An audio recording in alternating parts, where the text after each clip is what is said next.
यदि वन्य जीवों से अपनी रक्षा न कर सके तो हमें क्षत्रिय कहलाने का कोई अधिकार नहीं है। किंतु राजकुमार, अधिकारी, यदि राम स्वयं उत्तरदायित्व ले रहे हैं तो आप मेरी ओर निश्चिंत हो जाए। क्षत्रिय बालकों के जीवन में ऐसे अवसर आते ही कहां। आप निश्चिंत हो जाए, मैं समस्त उत्तरदायित्व लेता हूं। जैसी आपकी आज्ञा गुरुदेव।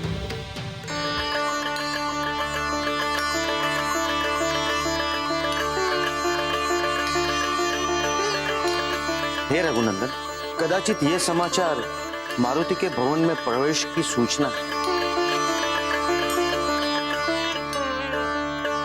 गुरुदेव, मैंने छत पर उनके विश्राम कक्ष का मानचित्र भी बना दिया था। अब मैं चलता हूँ। आपका मंगल हो श्री राम। मेरे साथ साथ मारुति की भी मंगल कामना कीजिए। मेरा आशीष आप दोनों के पक्ष में।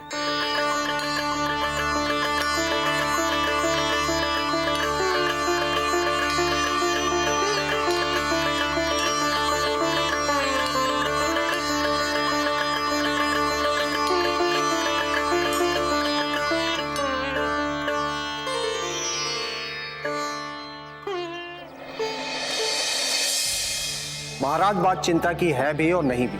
भवन की छत पर किसी ने अपने भवन का मानचित्र बनाया। हाँ? हम वो मानचित्र देखना चाहेंगे।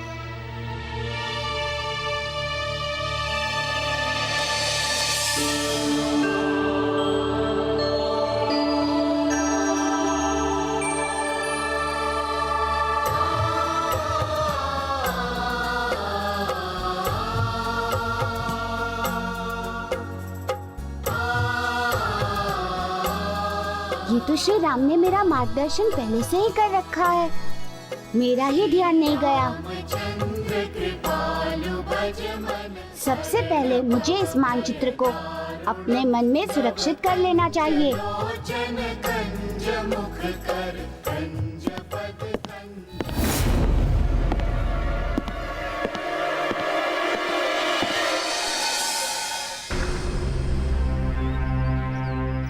मेरा अपराध क्षमा करें महाराज। मैंने इसी स्थान पर मानचित्र बना देकर महामंत्री जी को सूचित किया था और फिर आपको बताया गया महाराज। हम आपकी इस भूल को मनोभाव समझकर क्षमा करते हैं। महामंत्री सुमंत, अब इस स्थिति से आप स्वयं जूझिए और हमें श्री राम के उत्सव का संपूर्ण आनंद लेने दीजिए। मैं चलता हूं। जी महाराज।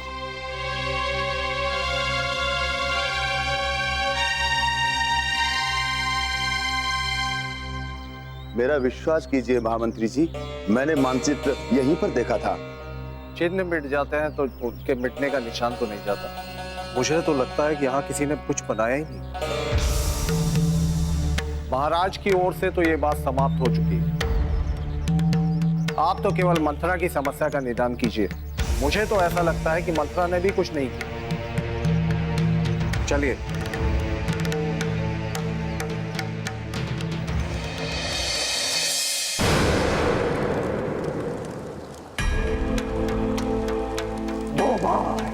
दो बार उस उद्दंड जीव ने हमें मारीच को पराजित किया है, मारीच को।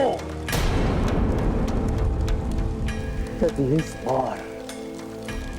बार वो हमें मिल जाए तो मैं उसे ऐसी मृत्यु दूंगा कि मृत्यु की देवी भी कांप उठेगी।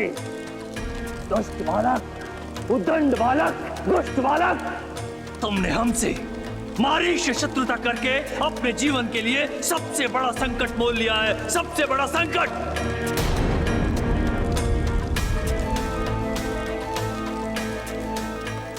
किंतु ये क्या, हम ये क्या कर रहे हैं? हम अपनी ऊर्जा उस तुच्छ जीव पर क्यों लगा रहे हैं, जबकि उससे बड़ा शत्रु तो हमारा वो है। तो मेरे भांजे महाबलशाली, महापराक्रमी लंकेश रावण के वध के लिए शस्त्र खोज रहा है। हमें अपनी शक्ति और विवेक उसी पर लगाना चाहिए। नहीं, हमें अपने ध्यान को भटकने नहीं देना चाहिए।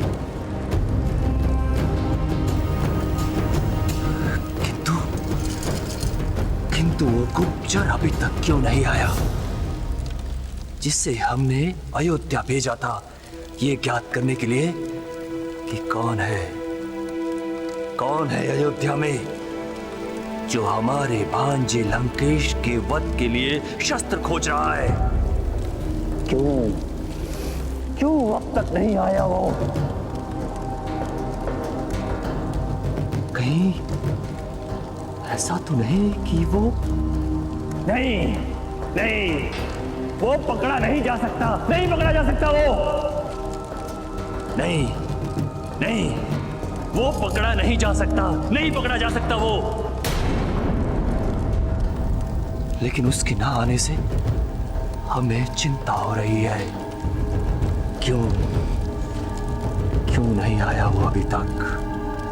वो आता ही होगा महाराज। संभवतः संदेश एकत्र करने में समय लग रहा हो। एक छोटा सा संदेश लाने में इतना समय लगता है, इतना समय? तुम सब किसी काम के नहीं हो, किसी काम के नहीं हो तुम सब।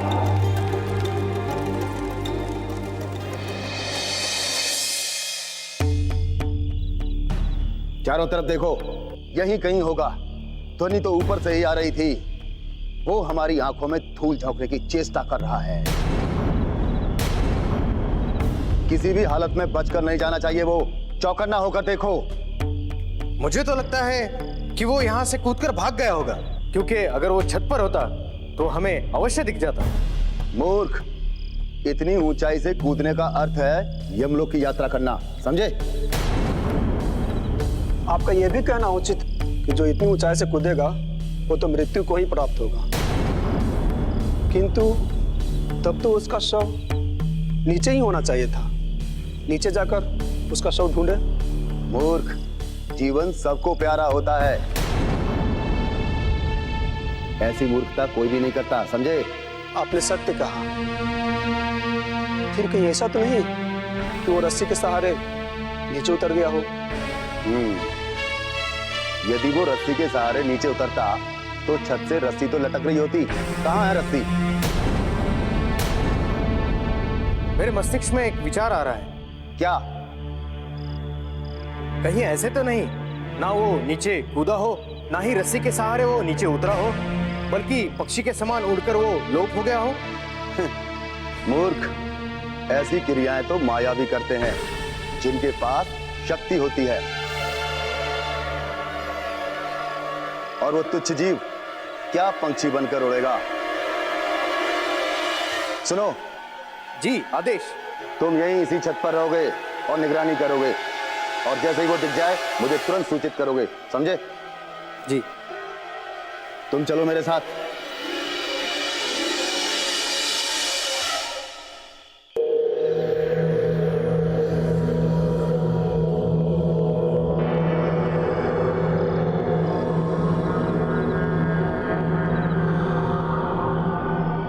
दो दुष्ट तो चले गए, किंतु एक रह गया।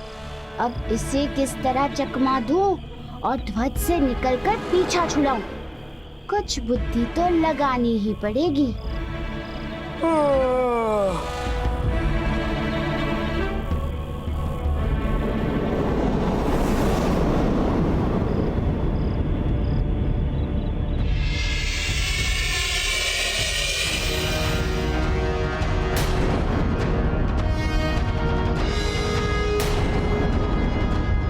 ये ध्वजरण यहाँ मेरे सामने?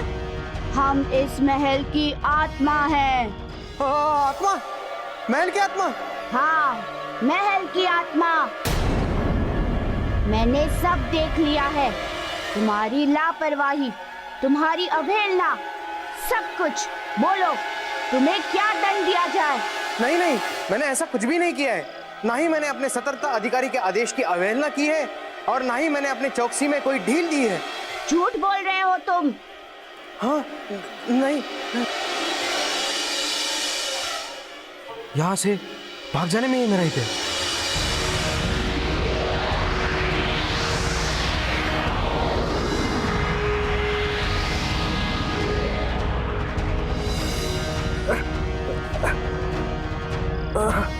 कर्म से जी चुराने वाला दंड का भागी होता है, जानते हो ना तुम? क्योंकि कर्म की तुलना पूजा से की जाती है। मनुष्य के जीवन में सदैव कर्म की प्रधानता होती है और तुमने वैसे पवित्र कर्म से छल किया है, घात किया है, इसलिए तुम्हें दंड अवश्य मिलेगा। मैं ऐसी गलती अभी दोबारा कभी नहीं करूंगा। मैं अपने कर्म को ईमानदारी से करूंगा। अपने हृदय से कह रहे हो? हाँ बिल्कुल, मैं अपने हृदय से कह रहा हूँ। मुझे क्षमा कर दो। तो जाओ, माफ किया।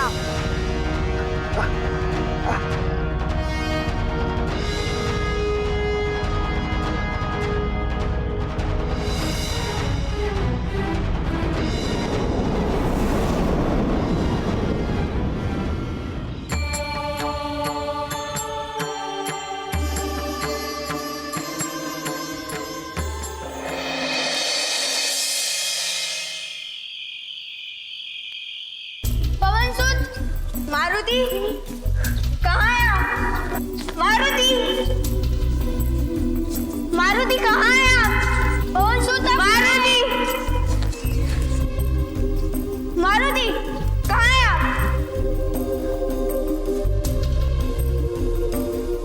भ्राताश्री, कहाँ खोजे हनुमान को और कैसे खोजे?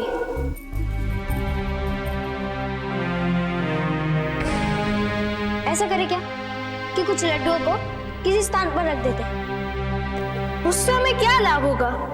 लड्डू उन्हें प्रिय है ना, उसे देखकर वो उस दिशा की ओर आ जाएंगे। नहीं भ्राता लखन, इससे संदेह गहरा हो जाएगा। लोगों के मन में प्रश्न उठने लगेंगे कि इतने लड्डू कहाँ जा रहे हैं।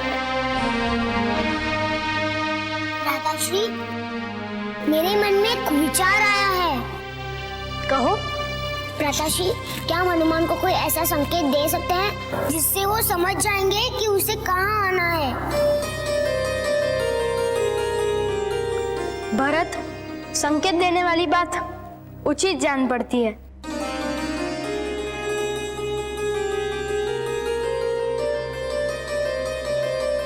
चुप हो जाओ, सुमंत का कार्य है।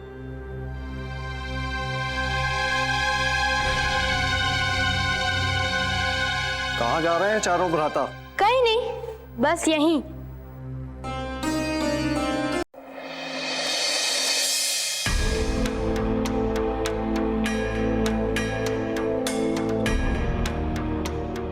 कक्ष में तो कोई भी नहीं है।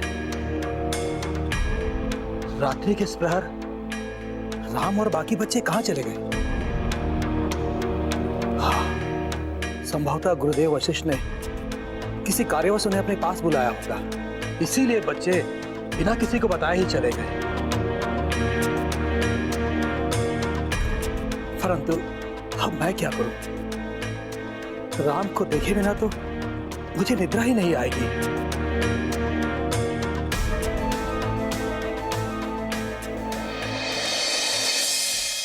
राजकुमार, इतनी रात्रि को तो आप लोगों को विश्राम करना चाहिए। हाँ, विश्राम ही कर रहे थे। अचानक माता कैकेयी के दर्शन करने के लिए इच्छा जागी, बस वहीं जा रहे थे। बहुत उत्तम विचार है। भला कौन मूर्ख होगा जो माता और पुत्र के मिलन के बीच में बाधा बने।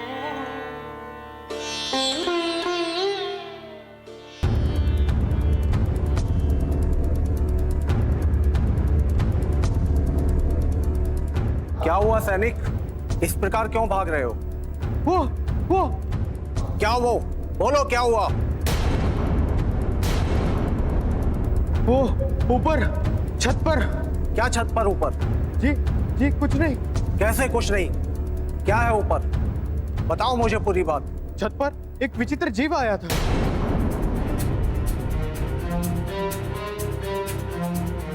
हमने उसे पकड़ने का प्रयास किया, लेकिन वो लुप्त हो गया। अन्य सैनिक मुझे पहरे पर रखकर चले गए। मैं पहरा दे ही रहा था कि ध्वज दंड के रूप में महल की आत्मा चली आई और उसने मुझे मारने की चेष्टा की। मैं किसी प्रकार उससे विनती कर वहां से भाग चला आया। सैनिक, तुम अपनी चेतना में तो हो। विश्वास कीजिए मेरा, मैं बिल्कुल सत्य कह रहा हूं। ऐसा प्रतीत होता है कि सारी समस्या आज ही आ जाएगी। राजकुमार राम, आप अपने कक्ष में लौट जाएं। अभी परिस्थिति कक्ष से बाहर निकलने के योग्य नहीं है। यदि भूल से भी आपको कुछ हो गया तो मैं महाराज को उत्तर देने के योग्य नहीं रहता।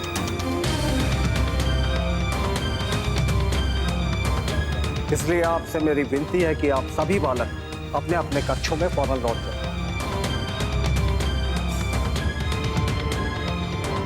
आप सब कक्ष में जाइए, मैं सुमन काका के साथ छत पर जाता हूँ। नहीं, आप कहाँ जाएंगे मेरे से? छत पर काका, मुझे अपनी आंखों से उस ध्वज को देखना है। कृपया मुझे ले चलिए। ठीक है, चलिए।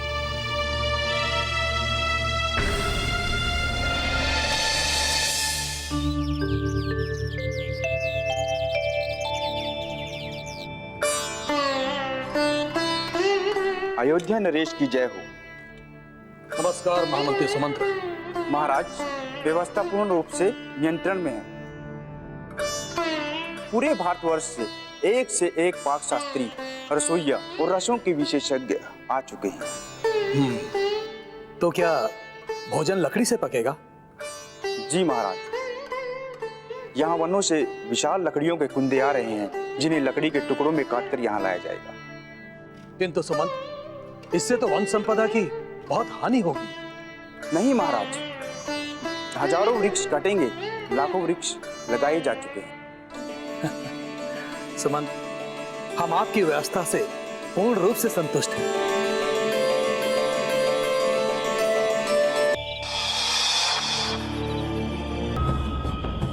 यही वो दंड है, इसी ने मुझ पर प्रहार किया था। इस निर्जीव दंड ने? हाँ, इसी ने, और ये तब बोल भी रहा था। काका, ये निंद्रा में रहे होंगे, इसलिए भ्रम कर रहे हैं। अन्यथा दंड भला ऐसा कैसे कर सकता है? राजकुमार जी, मेरा विश्वास कीजिए, मुझे कोई मतिभ्रम नहीं हुआ है। इसी दंड ने मुझ पर प्रहार किया था, और इस दंड का मेरे पीठ पर निशान भी है। मैं अभी आपको दिखाता हूँ, ये देखिए।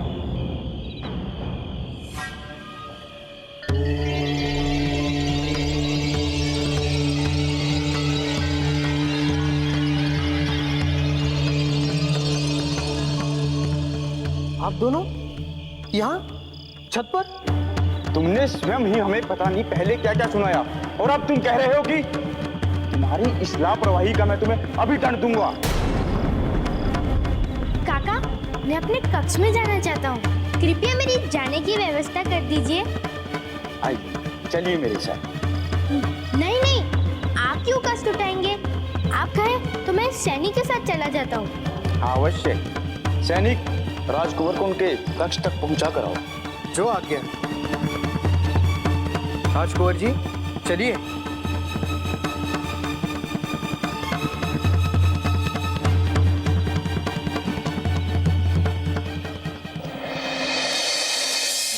मेरी शिकायत महाराज से मत कीजिएगा कुंवर जी, और सेनापति जी से कहकर मुझे क्षमा करवा दीजिएगा। ठीक है, कह दूंगा। तुम्हें किसी भी प्रकार का दंड नहीं मिलेगा। आपका धन्यवाद कुंवर जी, बहुत बहुत धन्यवाद।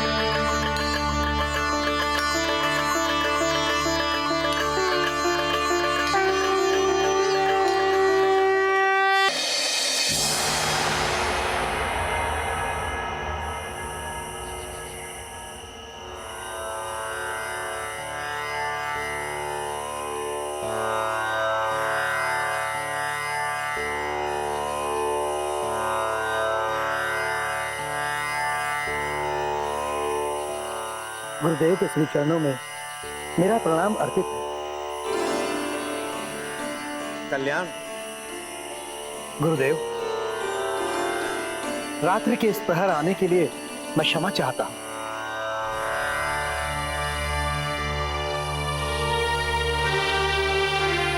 क्षमा मांगने की आवश्यकता नहीं है महाराज। आप निसंकोच होकर अपने आने का प्रयोजन कहें। निश्चित रूप से असमय आने के पीछे कोई तो प्रयोजन होगा महाराज का। हाँ गुरुदेव, बस वो मन की व्यग्रता के कारण मैं यहाँ चला आया। सब कुशल तो है महाराज? हाँ गुरुदेव, सब कुशल है, किंतु राम अपने कक्ष में नहीं था, तो मैंने सोचा संभवतः वो आपके पास आया होगा, इसलिए मैं उससे मिलने चला आया गुरुदेव। किंतु राम तो यहाँ आया ही नहीं। नहीं आया? फिर कहाँ चला गया होगा, वो भी रात्रि के समय? क्षमा चाहता हूँ गुरुदेव, आप विश्राम कीजिए, मैं महल में देखता हूँ। संभवतः राम किसी दूसरे कक्ष में होगा।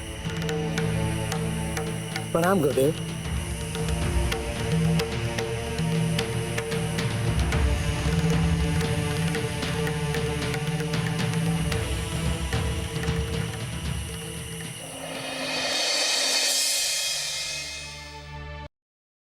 आपने मेरे पुत्र राम को कहीं देखा है क्या?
माई पकड़ लो, मैं तो आपके साथ ही चल रहा हूँ।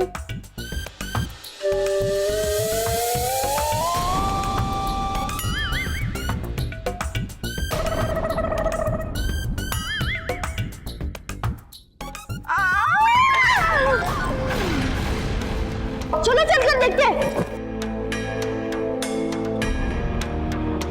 ये कैसा स्वर है?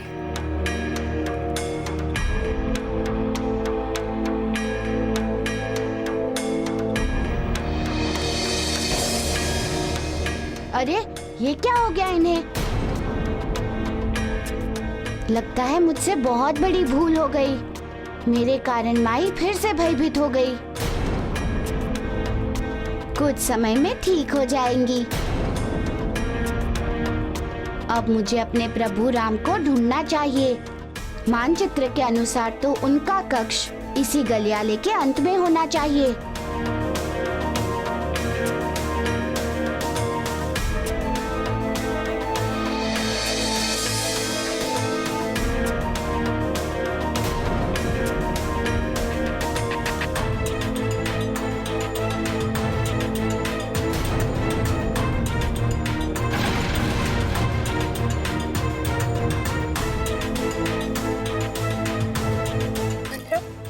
मंत्रा, उठो मंत्रा।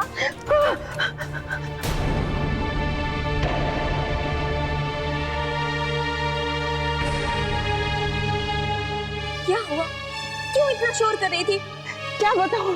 मुझे वो अनोखा जो फिर से दिखाई दिया। वो इसी गलियारे में था, इसी गलियारे में। ये कैसी बातें कर रही हो मंत्रा? यदि कोई जीव होगा तो इस स्थान पर क्या करेगा? यदि उसे कहीं छुपना होता तो मेरे कक्ष में आकर छुपता, क्योंकि छत से उतरते ही तीसरा द्वार मेरे कक्ष का होता है। लेकिन नहीं, वो मेरे कक्ष में नहीं छुपा, इस स्थान पर आया। अवश्य तुम्हें कोई भ्रम हुआ है मंत्रा। नहीं, मुझे कोई भ्रम नहीं हुआ। मैं सौगंध खाकर कहती हूँ, मुझे वो जीव। बस शांत रहिए और किसी भी प्रकार का भ्रम मत फैलाइए, अन्यथा अच्छा नहीं होगा। जाइए, अपने कक्ष में जाइए आप और विश्राम कीजिए।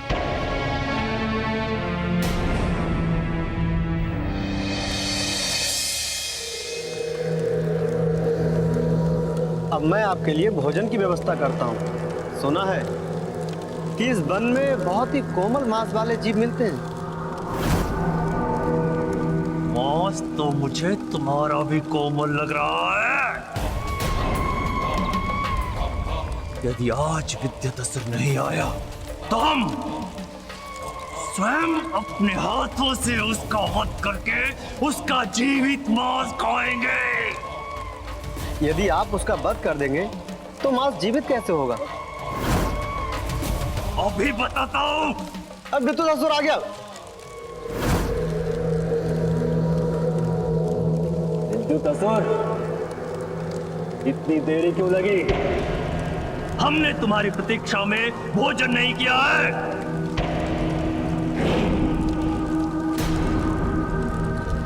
बताओ, जो संदेश लेकर आए हो विस्तार से सुनाओ। जन्मोत्सव के लिए सभी अतिथि पहुंच चुके हैं। राजाओं से लेकर के नाग, किन्नर, यक्ष, गंधर्व सभी का आगमन हो चुका है। और कल से सभी देवताओं तथा ऋषियों का आगमन प्रारंभ होगा। विद्युतासुर, हमने तुम्हें ये सब सुनाने के लिए नहीं कहा है। हमने तुम्हें अयोध्या भेजा था हमारे भांजे लंकेश के वध के लिए शस्त्र कौन बना रहा है उसकी खोज करने। क्षमा करें महाराज, इसका पता नहीं चल पाया। क्या?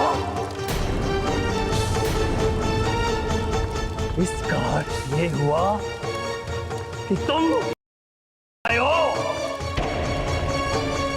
हमने जो कार्य तुम्हें दिया था तुमने उसे पूरा नहीं किया।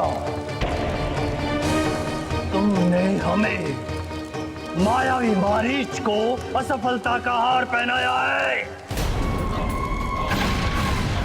हम तुम्हें जीवित नहीं छोड़ेंगे। क्षमा करें महाराज, क्षमा करें महाराज। अब आगे से ऐसी भूल नहीं होगी महाराज। बस एक और अवसर दे दीजिए। फिर मैं अपने प्राण देकर भी उस अष्टभुजाओं का पता ढूंढ कर लाऊंगा महाराज। नहीं, अब तुम लोग कुछ नहीं करोगे। अब जो कुछ करेंगे हम करेंगे।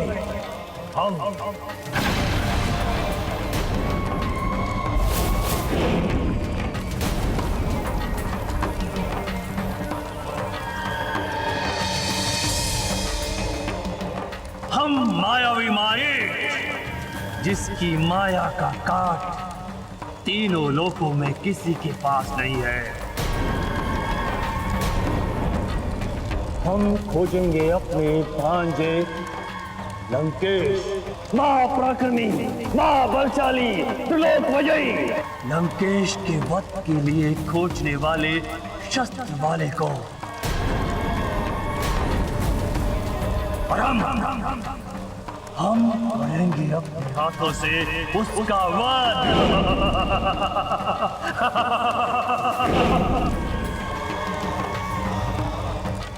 विद्युतासुर, पता लगाओ अयोध्या में कौन कौन से ऋषि आने वाले हैं जन्मोत्सव पर। पता लगा चुके हैं महाराज। अगस्त, मतंग, विश्वामित्र और नारद। मतंग? ये मतंग वही ऋषि है ना जो तपोवन में रहता है? हाँ महाराज, ये वही है।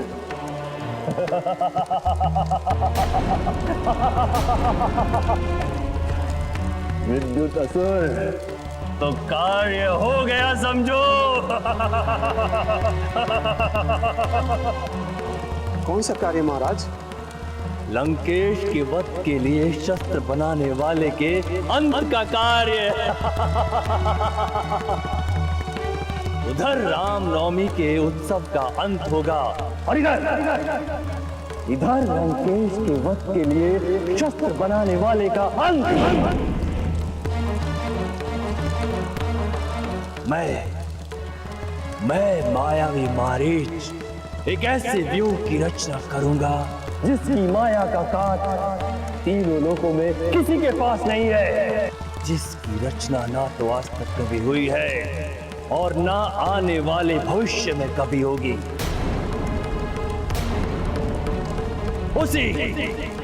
उसी व्यू में होगा उसका विनाश, उसका अंत।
यह क्या?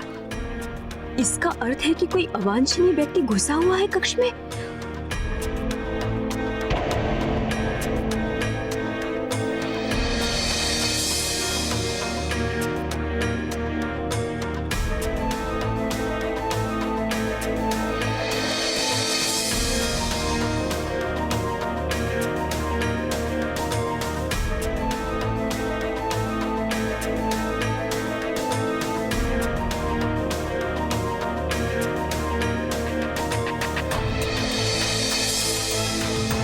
कौन है? कौन है? सामने आओ। पर्दे के पीछे कौन है? सामने आओ।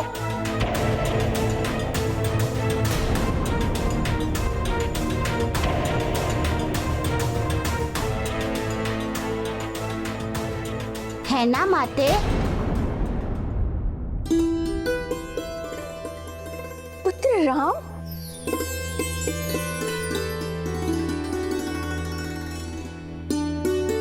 पुत्र राम, यहाँ और इस प्रकार जैसे कोई अपराध किए हुए खड़ा हो। किसी कार्यवश आए थे? पुत्र राम, मैं तुमसे पूछ रही हूँ, बोलो।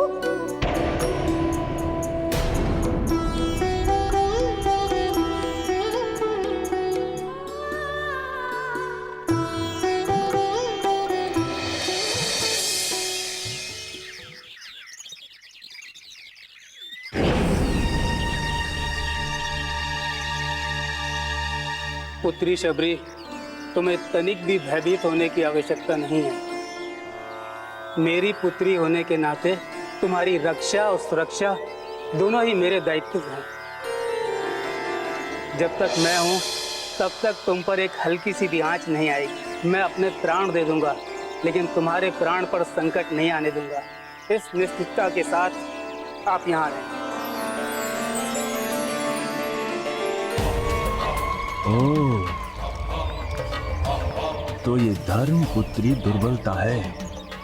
बताओ कि दुर्बल स्नायु शबरी।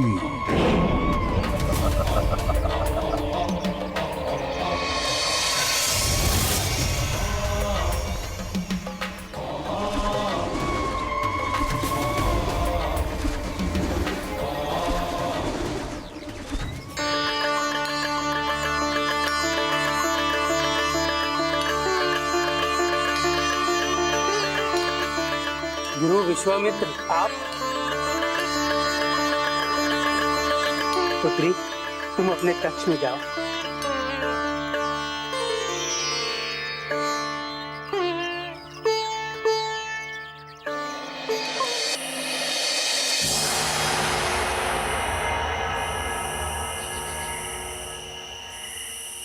पुत्र राम,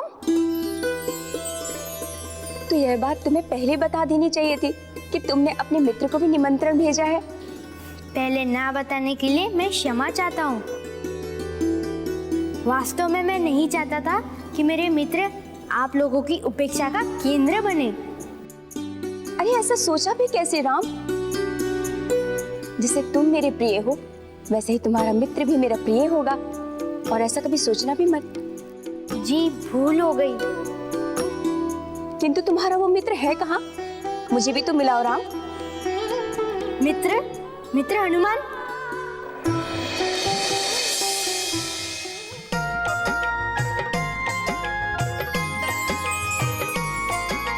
नाम हनुमान बलवान बाल भगवान, महिमा अनंत जाको सृष्टि गुण गायो है। महाशक्ति दिव्य शक्ति ऐसो महावीर शक्ति, देखी देखी वैरिणी को अंतर कपायो है। अंजनी को लाल लाल लाल गाल, क्रोधवंत को न समझ पावे भ्रुकुटी चढ़ायो है। बाल हनुमान महाकाल भगवान धाय, वैरिणी के अंत है तू गदा को उठायो है। वैरिणी के अंत है तू गदा को उठायो है। वैरिणी के अंत है तू गदा को उठायो है। जुग जुग जियो मेरे पुत्र। जो मेरे इष्ट की माँ वो मेरी भी माँ है ना माते? इसमें भी कोई संदेह है भला?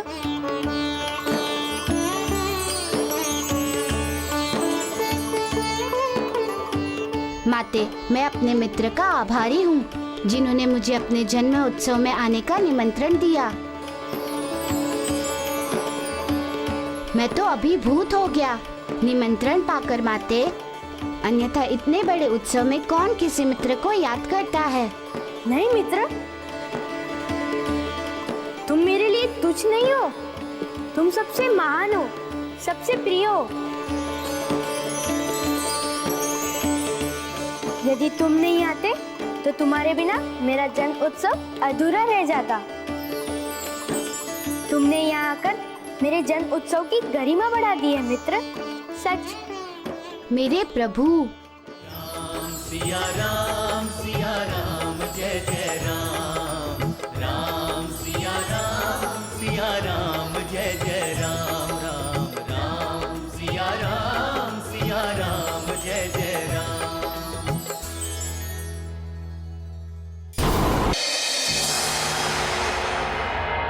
यदि तुम नहीं आते तो तुम्हारे बिना मेरा जन्म उत्सव अधूरा रह जाता। तुमने यहाँ आकर मेरे जन्म उत्सव की गरिमा बढ़ा दी है मित्र, सच। मेरे प्रभु।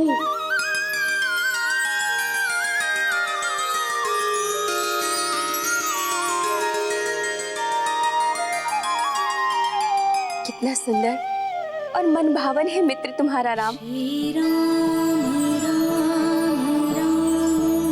भला इसे देखकर लोग कैसे भयभीत हो सकते हैं?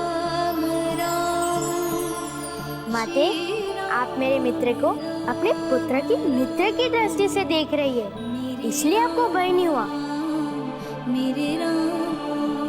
किंतु जिन लोगों ने भी हनुमान को पहली बार देखा है, उनको भयभीत होना स्वाभाविक है, क्योंकि अनजाने अज्ञात से तो मानव को स्वभाव है। तुम अपने मित्र का उत्तरदायित्व मुझ पर छोड़ दो।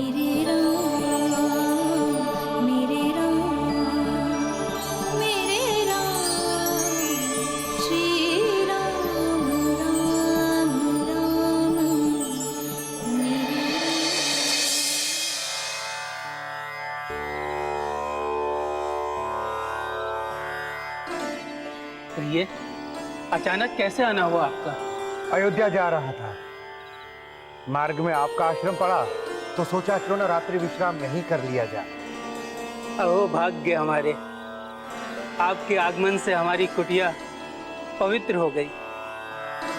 आप निश्चिंत रात्रि विश्राम कर सकते हैं। धन्यवाद ऋषिवर। अच्छा ऋषिवर, आप अयोध्या नहीं जा रहे हैं क्या? जाऊंगा, कल अयोध्या के लिए प्रातःकाल प्रस्थान करूंगा। तो क्यों नहीं आप हमारे साथ चलते? मार्ग भी सहजता से पूर्ण हो जाएगा। जैसी आपकी इच्छा, मैं आपके साथ ही चलूंगा, किंतु आप विश्राम कीजिए।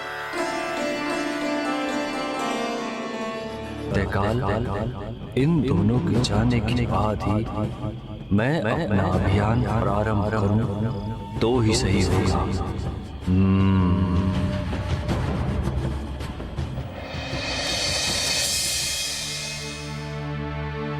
महाराज।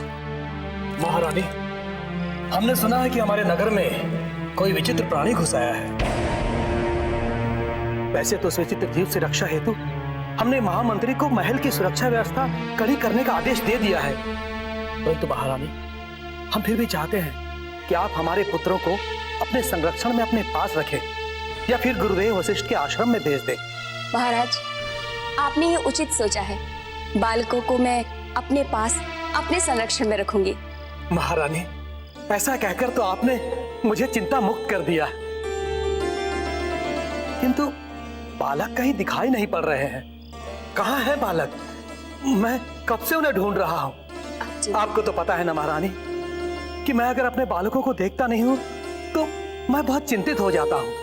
महाराज, आप चिंता त्याग दीजिए, हमारे बालक यही हैं। राम, पुत्र राम।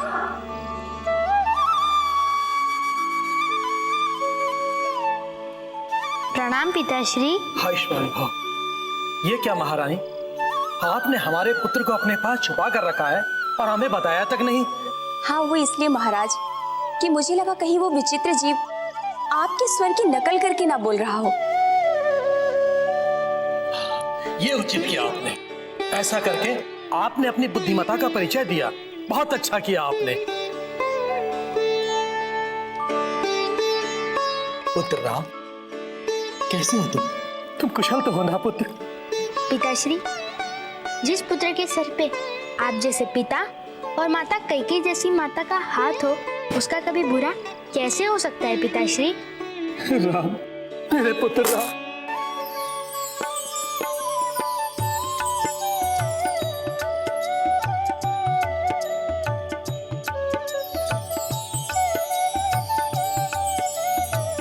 पुत्र राम, कल रामनवमी के अवसर पर सभी अतिथियों से मिलकर उनका आशीर्वाद लेना। जी पिताश्री। और हाँ पुत्र, उस विचित्र जीव से सचेत रहना। महल से बाहर मत निकलना। पिताश्री, उस जीवात्मा से इतना भय क्यों? हम सभी तो भगवान के संतान हैं ना, फिर तो वो हमारे भाई हुए, मित्र हुए। फिर भाई अथवा मित्र से भय कैसा? वो जो कोई भी जीव होगा उसका सच्चा हितैषी होगा। पुत्र स्पष्टीकरण नहीं देते, पिताश्री की बातें सुनते हैं। भूल हो गई। अरे नहीं नहीं, महारानी क्या कही, बोलने दो। बोलो पुत्र, बोलो। मेरे कहने का अर्थ था कि मानवतावादी विचारधारा में कोई भी जीव शत्रु नहीं होते। मानव धर्म तो हमें यही सिखाता है कि सबसे प्रेम करना चाहिए, क्योंकि मनुष्य ईश्वर की सबसे सुंदर रचना है और प्रेम ही तो सुंदरता है। उत्तम, अति उत्तम पुत्र। ईश्वर तुम्हारी सुरक्षा करे। खुश रहो पुत्र।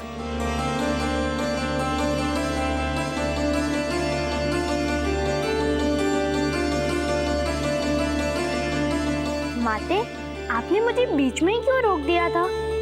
इसलिए कि वह उचित समय नहीं था बताने का। मैं चाहती हूँ कि हनुमान को भी वही राजकीय सम्मान मिले जो अन्य अतिथियों को मिल रहा है, और ऐसा तब होगा जब हनुमान को महाराज के समक्ष उचित समय पर भेजा जाए। तब तक चुप रहे जब तक मैं ना कहूँ। या हनुमान को प्रस्तुत करने को नहीं कहती, समझे? जी माते, समझ गया। श्री राम राम राम, श्री राम राम राम, श्री राम राम राम, मेरे राम। निमंत्रण के बाद भी तुम्हें इतनी सारी कठिनाइयों का सामना करना पड़ रहा है। मेरे प्रभु, नहीं नहीं, मुझे कोई कठिनाई नहीं है, उल्टे मैं तो आनंद में हूँ। ऐसा संयोग तो बड़ा भाग्य से मिलता है। आप मेरे लिए चिंतित ना हो। कैसे ना चिंतित हो हनुमान? मैं तुम्हें वो सम्मान नहीं दिला पा रहा हूँ, उसका दुख तो रहेगा ना? क्यों रहेगा? माता कैकेयी मुझे इतना प्रेम जो दे रही हैं।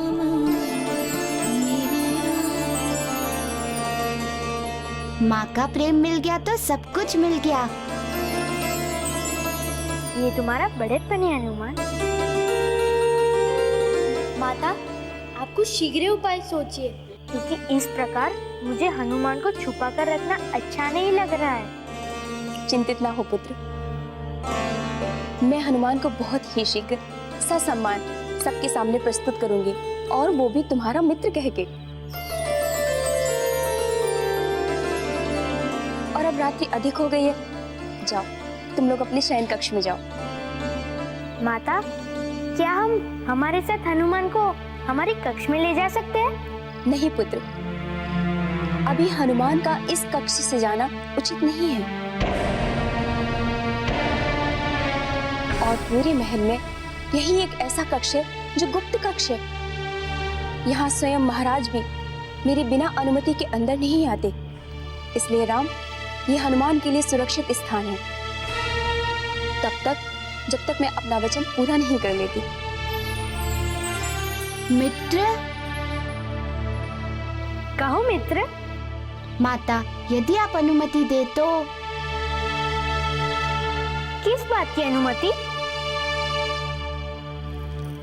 इसी हार को देने की अनुमति चाहिए थी ना हनुमान को, इसलिए जो बनाया है।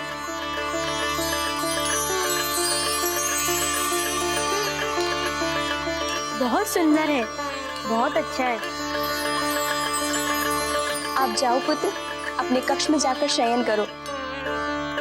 और हाँ, तब तक बाहर मत निकलना जब तक मैं ना कहूँ। हाँ ठीक है माता।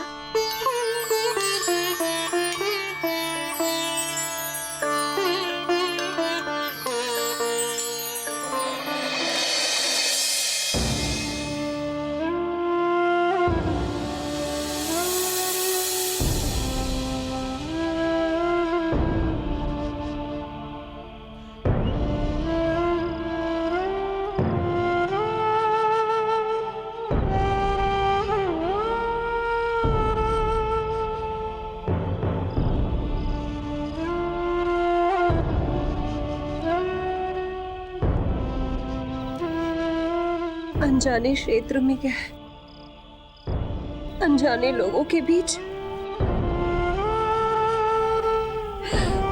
न जाने तो वहां पर कैसा होगा।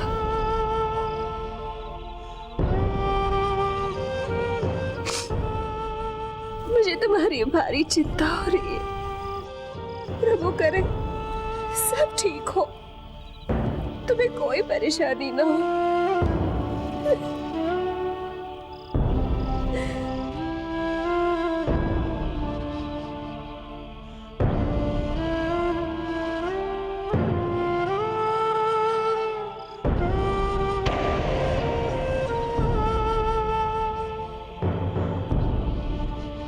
दिव्यांजना,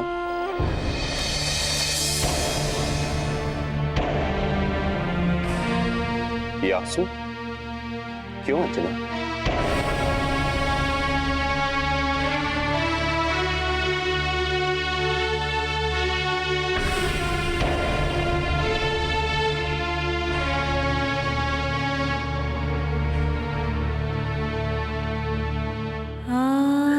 मुझे मारुति की बहुत याद आ रही है, न जाने वो वहां कैसा होगा। देवी अंजना, आप आकारा की चिंता कर रही हैं। आपका पुत्र कोई साधारण वाला नहीं है। वो जहां भी होगा उसे किसी प्रकार का कोई कष्ट नहीं होगा। वो कहीं भी है सुखपूर्वक होगा। मैं अपनी ममता को कैसे समझाऊं स्वामी?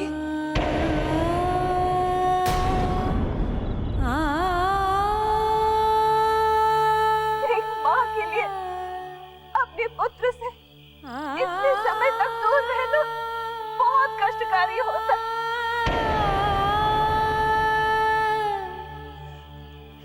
चाक चाक होता रहता है हर पल, हर क्षण।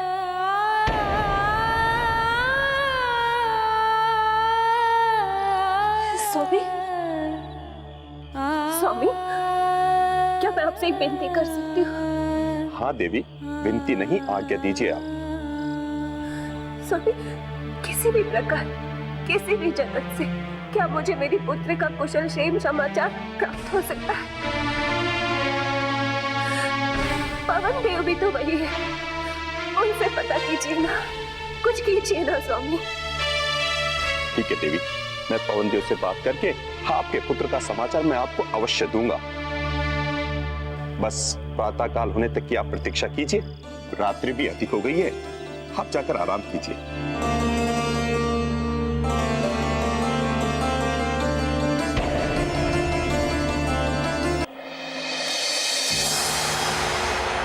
माताश्री, यदि हमारे साथ हनुमान होते तो कितना अच्छा लगता। हम लोग उनसे खूब बातें करते, नहीं? हाँ भ्राताश्री, अगर हनुमान होते तो मैं उनके साथ पूरी रात खेलता। वो बहुत प्यारे भ्राताश्री। हाँ शत्रुघ्न, उनका ऐसा मधुर स्वभाव है तो सबका मन जीत सकता है।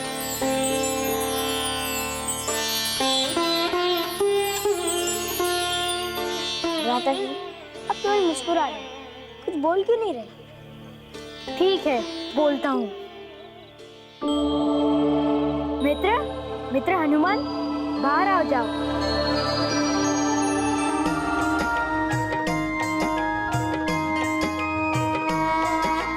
नाम हनुमान बलवान बाल भगवान, महिमा अनंत जाको सृष्टि गुण गायो है।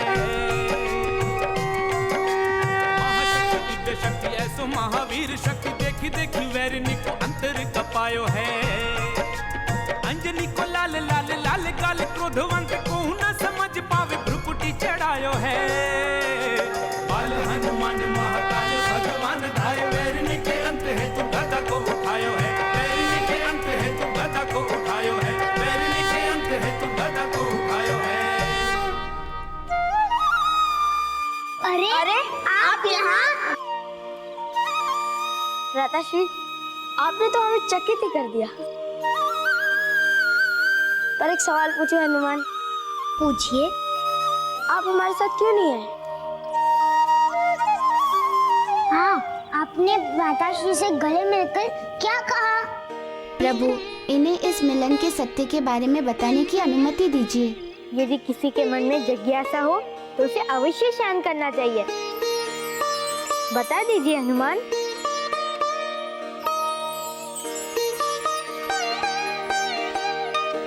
मैं माता कैकेयी से आज्ञा लेकर जब उधर गया था, जो मेरे प्रभु के गले में मोतियों की माला है ना, वे ही लाने गया था। किंतु जब मैं माता के कक्ष में रूप बदल कर गया तो वहाँ बहुत सारे मोतियों को बिखरा पड़ा हुआ देखा। मन में लोभ आ गया कि मैं अपने हाथों से प्रभु के लिए माला बनाऊं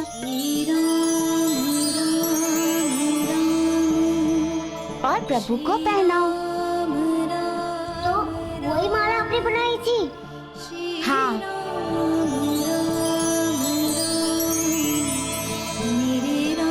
और उसके बाद जब प्रभु ने मुझे अपने गले से लगाया तो ऐसा लगा कि मुझे संसार का सर्वोत्तम उपहार मिल गया। मेरे आराध्य का स्नेह, और उस स्नेह के साथ साथ आपके आराध्य का यहाँ आने का संदेश भी मिल गया। हाँ, और तभी तो मैं यहाँ आया हूँ। ये लुका छुपी का खेल खेला आप लोगों ने? चोरी पकड़ी गई आप दोनों की भ्राताश्री। किंतु आपने हनुमान के कान में क्या कहा भ्राताश्री?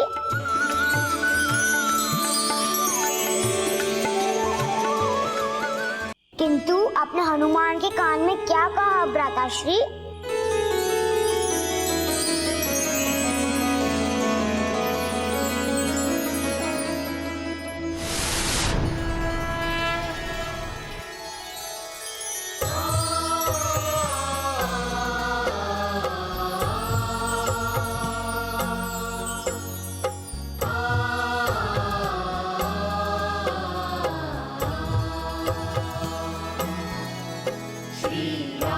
रामचंद्र कृपालु भज मन हरण भव भय दारुणम नव कंज लोचन कंज मुख कर।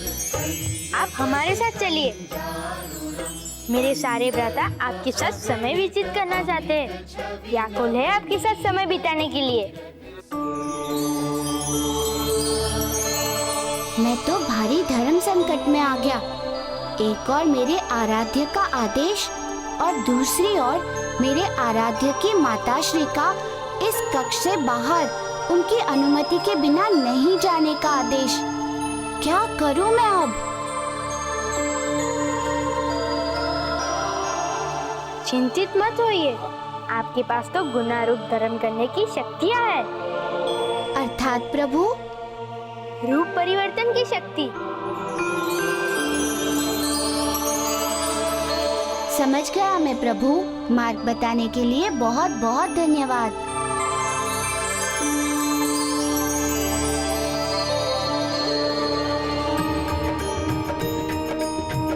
जय हनुमान ज्ञान गुण सागर, जय कपीश तिहु लोक उजागर। रामदूत अतुलित बल धामा, अंजनी पुत्र पवन सुत नामा। शंकर सुवन केसरी नंदन, तेज प्रताप महाजगबंदन। बोलो पवन सुत हनुमान की जय।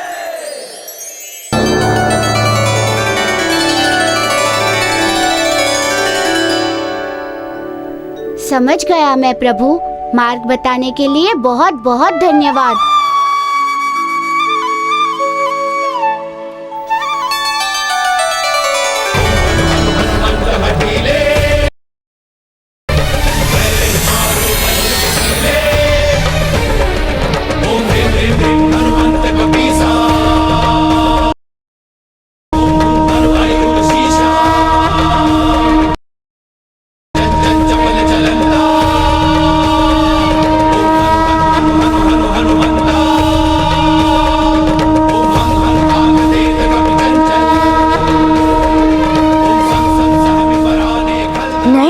वहाँ नहीं हनुमान, आपका स्थान वहाँ चरणों में नहीं है।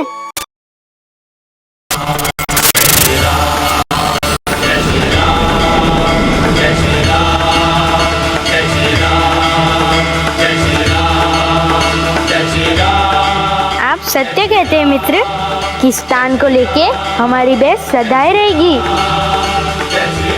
किंतु अभी चले, समय व्यर्थ ना गवाए। समय की धारा को पुनर्स्थापित करने का समय आ गया है। जो आ गया प्रभु।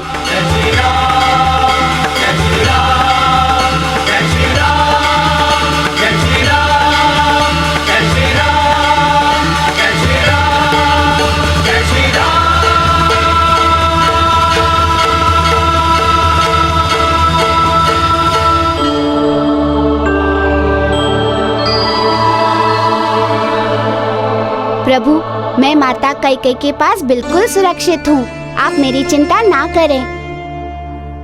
जाकर आप विश्राम करें।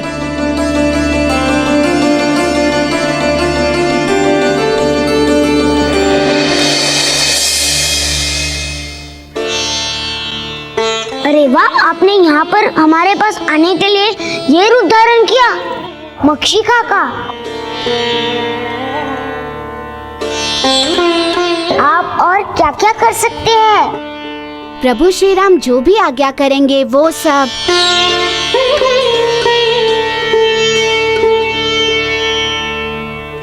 राधेश्री, अब हम हनुमान के साथ पंजा लड़ाएंगे।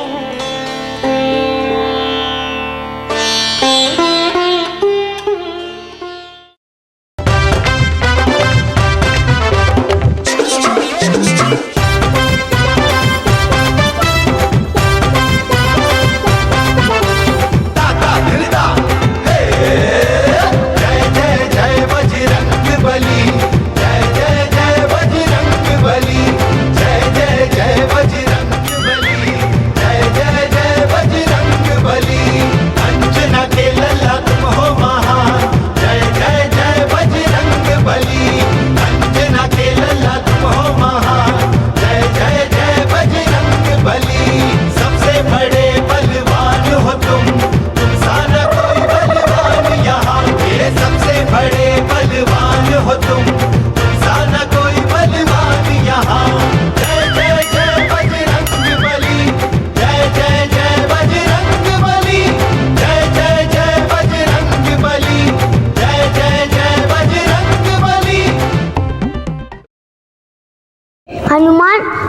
काशी के साथ पंजा लगाइए।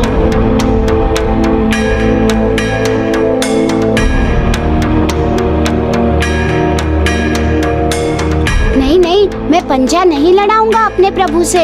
क्या होगा, लड़ाई है ना।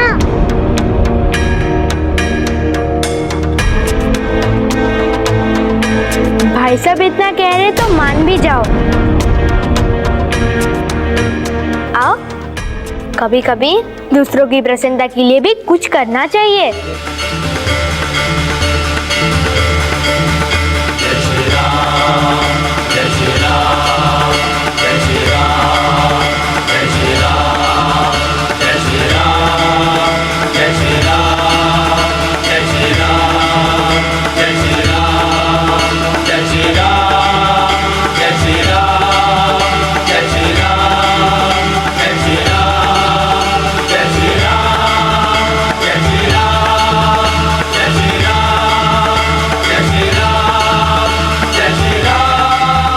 मुझे अपने प्रभु श्री राम से हारना ही होगा, नहीं तो ये उनका अपमान होगा।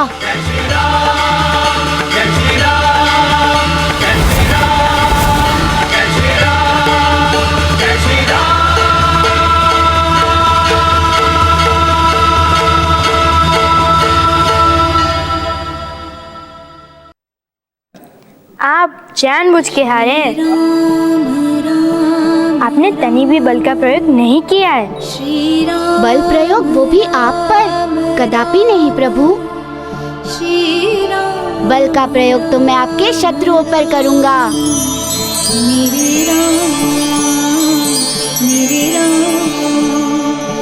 आपके लिए तो मेरे हाथ केवल वंदना के लिए ही उठेंगे। तब तो आपके लिए बहुत आवश्यक कार्य है। क्या आज्ञा करें प्रभु? आप तो स्वयं अंतर्यामी हैं, बुद्धिमान हैं।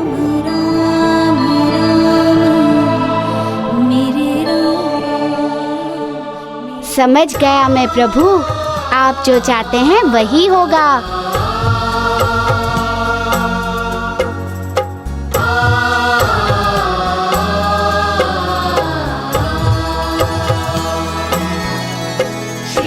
विजय भव। कृपालु भज मन हरण भव भय दारुणम नव कंज लोचन कंज मुख कर कंज पद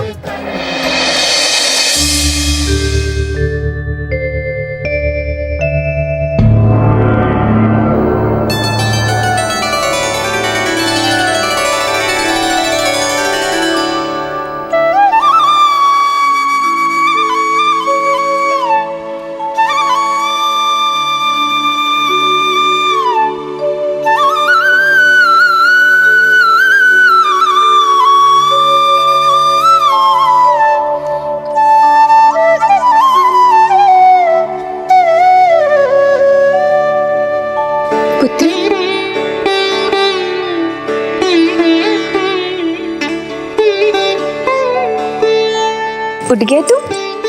तुम्हें निद्रा ठीक से तो आई? हाँ माता, बहुत अच्छी नींद आई।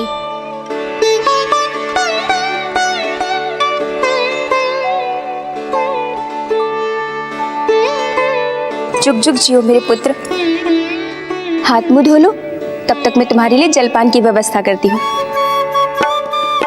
और हाँ, उस ओर स्नान गृह है, जाओ मेरे पुत्र।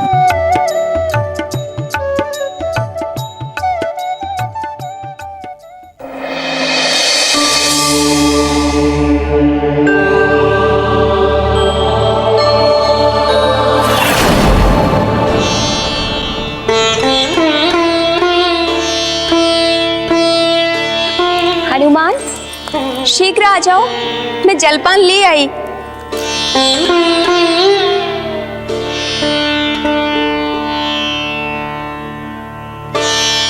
आप बिल्कुल ही मेरी माँ के समान चिंता करती हैं। माँ के समान?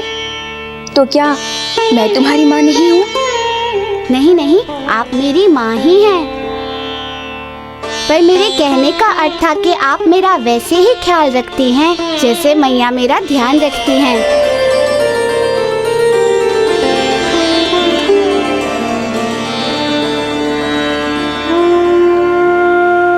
क्या हुआ? ऐसे क्या देख रहे हो टुकुर टुकुर? नहीं, कुछ नहीं माँ, बस कुछ खोजने का प्रयास कर रहा था माता।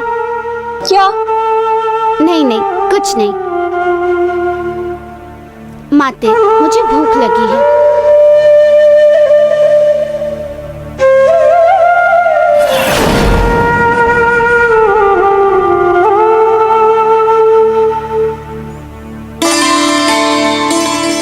मारुति राजा दशरथ की पत्नी और राम की माता कैकेयी के साथ है।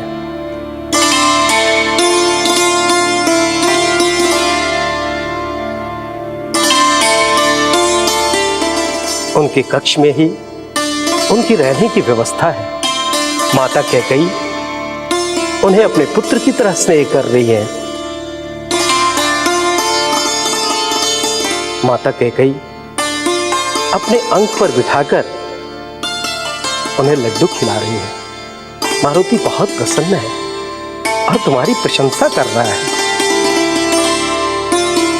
तुम्हारी प्रशंसा करते हुए वो कह रहा है कि मेरी माता भी ठीक इसी तरह मुझे प्रेम से लड्डू खिलाया करती थी। मारुति मुझे याद कर रहा है।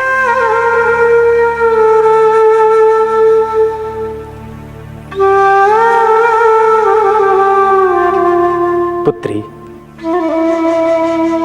यदि तुमने क्षमादान दे दिया हो तो क्या मैं अपने क्रोध के शमन हेतु हिमालय के लिए प्रस्थान कर सकता हूँ? ऋषिवर, यदि एक दिन आप हमारे महल में रुककर हमें अपनी सेवा का सुअवसर दे देते तो हमारा जीवन सफल हो जाता।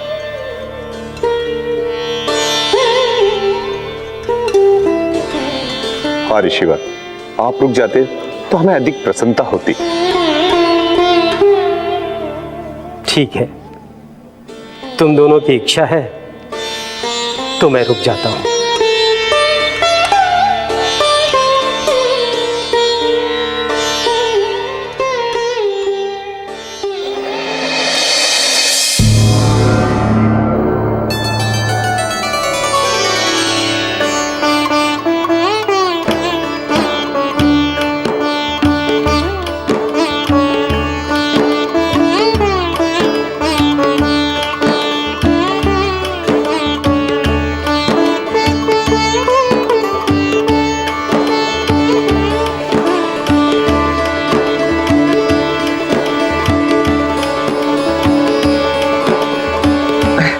ये सब मत करो पुत्री। देखो, हमारी चरण पादुका साफ करके हमें पाप का भागीदार न बनाओ।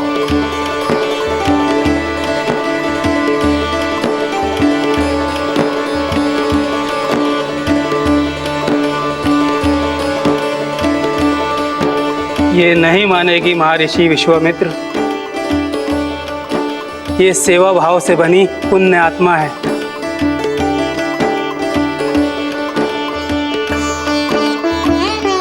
दूसरों की सेवा करने में इसे बड़ा आनंद आता है।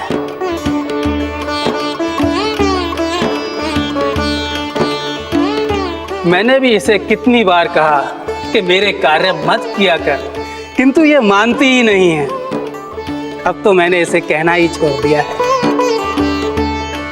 तो ऋषिवर, यूं कहिए कि इसने अपनी सेवा भाव से परास्त कर दिया है।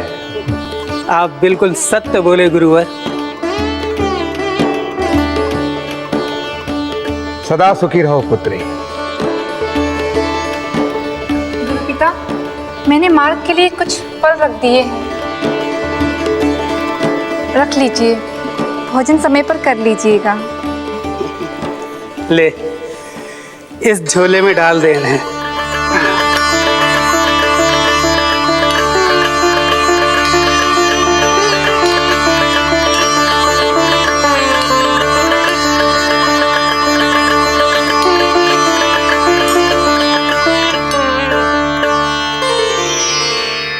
सदा कल्याण हो। और हाँ पुत्री, तू अपना ध्यान रखना। मेरे प्राण बसते हैं तुझमें। जी गुरु पिता, मैं अपना ध्यान रखूंगी। किंतु आप मेरी चिंता लेकर मत जाइए।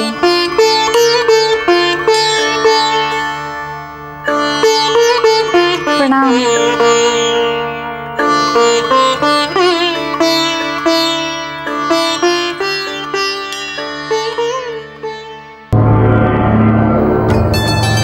प्रणाम महाराज जनक।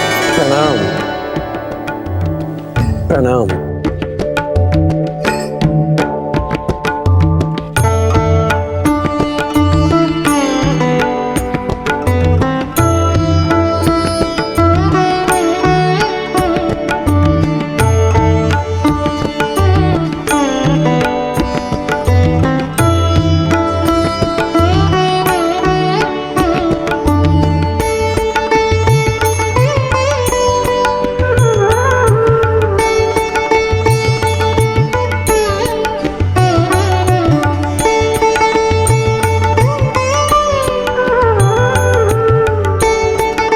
अति प्रसन्न है महाराज। आपने अपने पुत्र राम के जन्मोत्सव के अवसर पर हमें आमंत्रित किया है।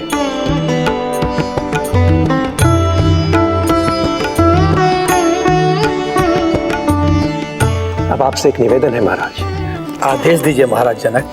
राम से हमारी भेंट अवश्य कराइए। महाराज जनक, रामनवमी के अवसर पर राम आपसे आशीर्वाद लेने अवश्य आएगा। आइए।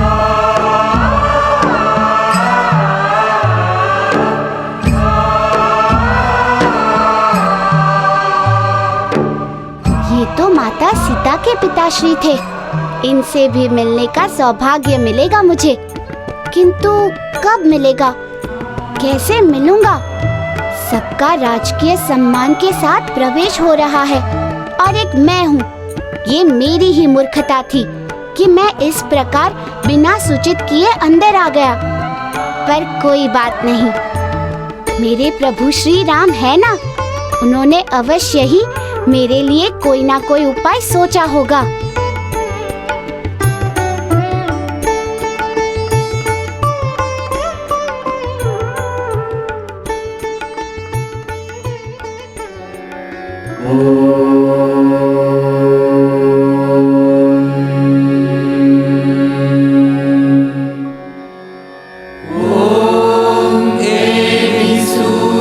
सहस्रांशो तेजो राशे जगत्पते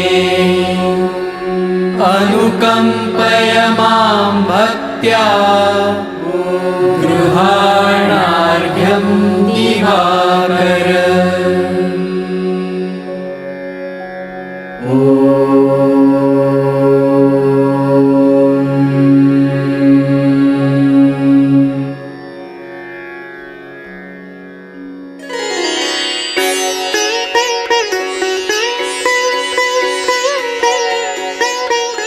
जल आचमन समाप्त हुआ। चिरंजीवी भव।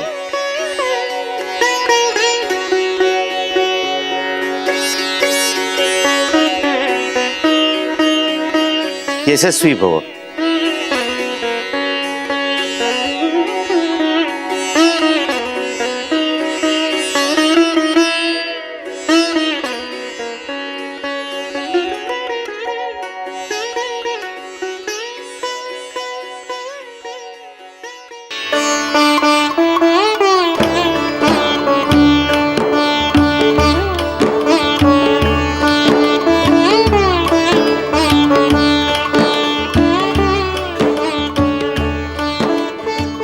गुरुदेव, एक बड़ा ही भारी अनर्थ हो गया है।